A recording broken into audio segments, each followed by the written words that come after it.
Alright, this is my video for Project Implicit. I apologize that it wasn't working. I don't even know what happened. It literally crashed my computer. I tried to upload it and it didn't work, so I figured I'd try and make a YouTube video. But how do I feel about taking the test? I felt alright.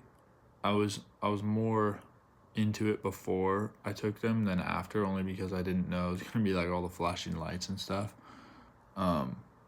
But yeah, I mean, other than that, it was pretty good. I feel like I did pretty well on it, and yeah, I just thought it was a little weird with all the lights and stuff and the flashing pictures and words. But anticipate having a preference. I didn't like think I would have a preference, only because I'm in the middle of the whole thing.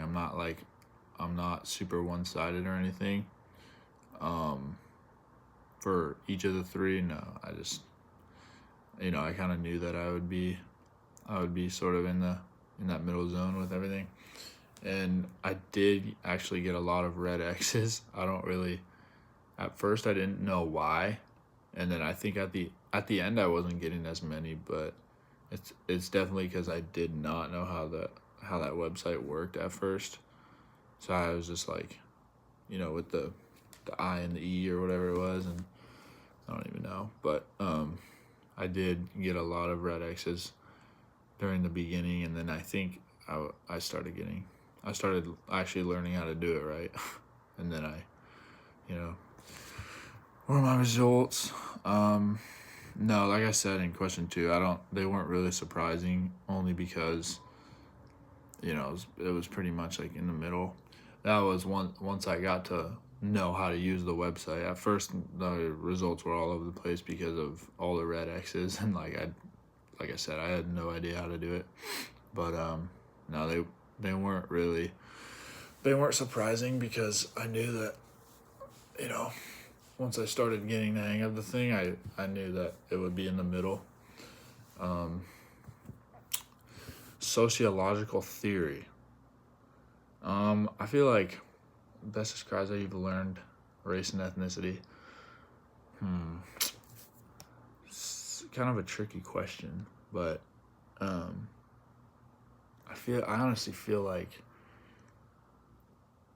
the way the world is like shifting is like making everybody who's part of the minority nowadays, that's what I'm saying, like white people, are they try to do everything to make you feel like you're racist toward the other people by whatever, maybe not doing something, or I don't know, like it's hard to explain. Either not doing something, or not buying a certain product, or not supporting a certain company because of their coworker or their employees, or whatever it may be.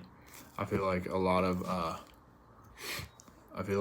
those like social media ads and YouTube ads and all that stuff and all the propaganda is like, I feel like it's like the two groups, and they're just trying to separate everybody by making one side feel like they're racist, which isn't good, because we need united we stand, divided we fall, type of thing. And then the TED Talk, help you understand your social conditioning. Yeah, that also kind of just put it into perspective, like how the stereotypes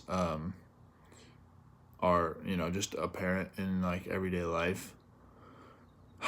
Like you're walking on the street and like somebody I don't know, could be a very like brief example or vague, but I don't know, like somebody's walking and two different people are trying to get their attention, and they only talk to the white person or something, like, and the other person's black. Just for an example, like I feel like that TED Talk kind of, because it's called Immaculate Perception, the title is actually pretty like very very straightforward in what they were going to be talking about throughout the whole thing. And it did change my perception on how the stereotypes are apparent in everyday life. And what institutions have had the most influence shaping your implicit bias? I honestly give it specific examples. I literally think Instagram, Facebook, YouTube, X, whatever, like any of the social media things that have the quick dopamine like filled videos and the posts of like the famous singers and famous artists, or not artists but rappers, politicians, whatever, like those also, um I don't even know, those just shape like everybody's bias, because everybody looks at those for the new update or the new whatever's happening. So I feel like social media is honestly like pretty detrimental to this generation, and the generation of my parents too, because now they're all addicted to it as well, because they didn't have that growing up. So they're like, what's this new technology, whatever. So, but yeah, once again, I apologize for the late submission, and thank you for letting me turn it in late. I tried on last week and literally my computer crashed. So, thank you.